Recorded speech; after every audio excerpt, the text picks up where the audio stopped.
Naughty, naughty boys. You want me to do all the work for you? I'll do it. Okay, just this once. Here is the simplified checklist that I use of ICT's 2022 mentorship model. Disclaimer, as always, I recommend you need to watch the 2022 playlist. I know it's a long stretch, it's a long drag to watch through, but it's well worth it. Take your notes, put in the work. The stuff doesn't come easy, okay? There's no shortcuts. But if you must, and if you've already watched that playlist, then this checklist right here will just be a good way to break it down, to frame your trades at a glance, right? It's good to use a checklist. This is the same checklist I use when I'm framing my trades every day. It's the same checklist I'm going to be using on the TopStep Combine next week as well, which you can follow along with. So, without further ado, here is the checklist.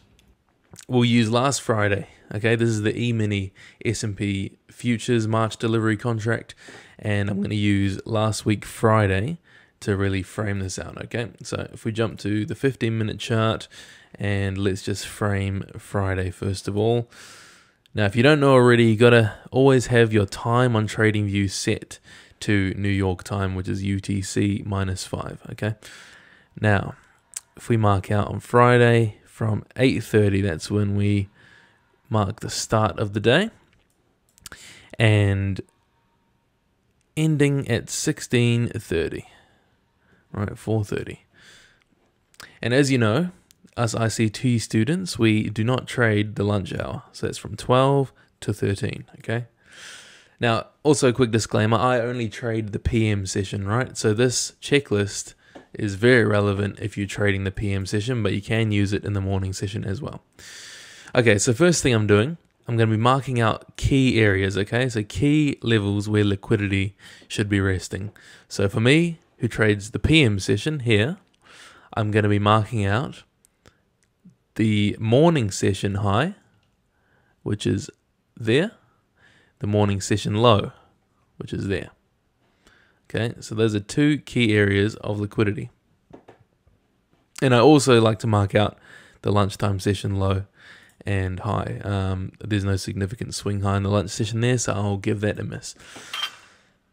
Cool, so I've got those levels marked out. That's step one, checked off your checklist. If we look at the afternoon session, right? Look at the afternoon session. We are waiting for a sweep of one of those levels, okay? So if you look at the afternoon session, this last highlighted area here, what level has been swept first? We've got that morning high right there. Morning session high, price runs up, wicks out the high there, okay? So it takes out those buy stops. So now that we've had that liquidity swept, we can check that off. Now what I'm doing now, after liquidity is swept, I'm dropping down into the smaller time frames.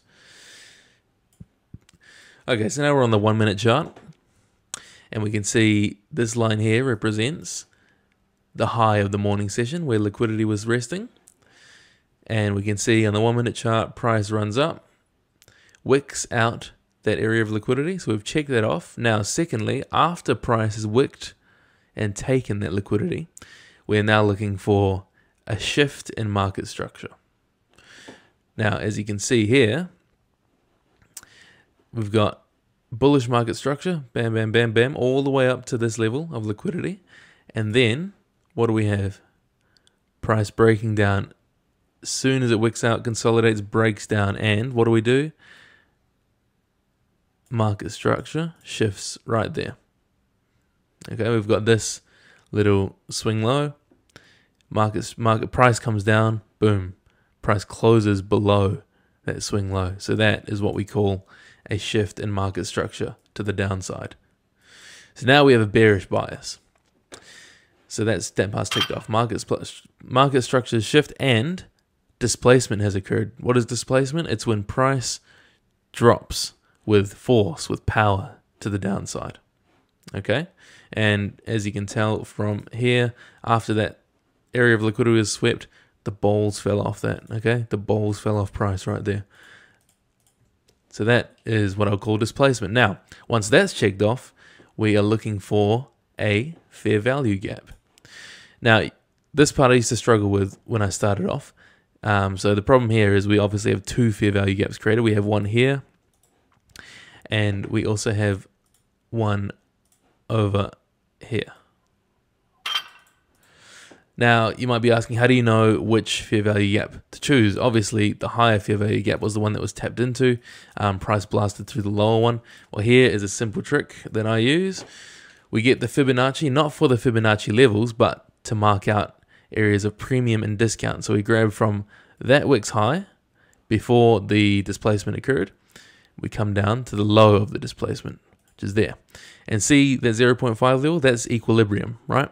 And algorithmic theory dictates that price, the algorithm will seek discount, a premium or discount, depending on which direction it wants to move in. So with this market structure shift, we can see price is wanting to go downwards, so it's bearish. So the algorithm will be seeking what? A premium, so it can sell at a higher level. So is this fair value gap here in a premium? No, it's still in discount area. If the algorithm is bearish, why would it sell in a discount? It's going to want to go to a premium. So for that reason is why this fair value gap is preferable, because it's in a premium, right? So let's remove that. So there we have it. That's our fair value gap. So yes, fair value gap's created, and what we do is we wait for price to come down, shoot back up, and tap into that area, into that fair value gap. That's our area of interest. So what I'm doing, according to my strategy, or my version, my interpretation of ICT's model, is I am going to be entering a short position the moment price touches that fair value gap, and my stop loss is going to be at the high of that fair value gap's candle. Okay, so there's my stop. And what am I targeting for my take profit? Well, here's where students differ, okay? So most ICT students would target next levels of liquidity, which will be at previous lows. So you could target this low, and this low, okay? Now, for me, just based on my back testing, I'm not going for the big moves, okay? I'm doing what ICT calls 5 handles a day. So I'm only going for 5 handles, which is 20 ticks. So if our entry is here at, what is that, 4096.5, then I'm going to be wanting to close my trade at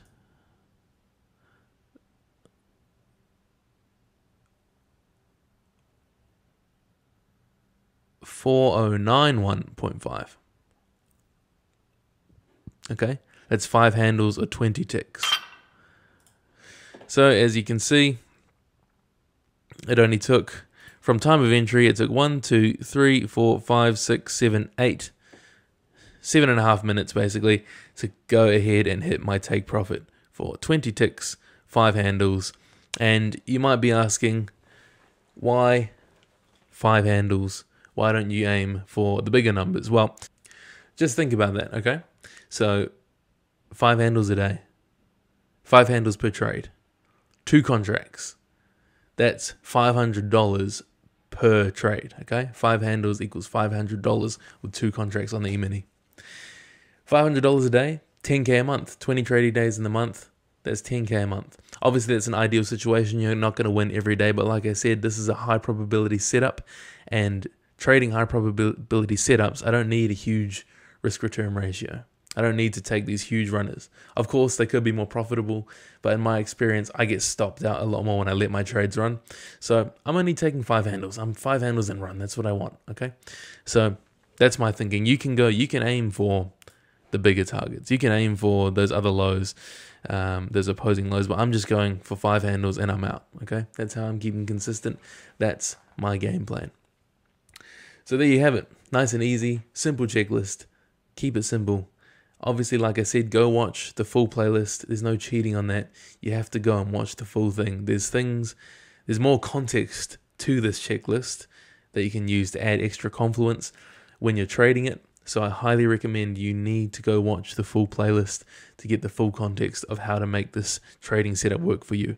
But there's the checklist. That's a way to simplify it, I guess, and I hope that helps. I hope that helps.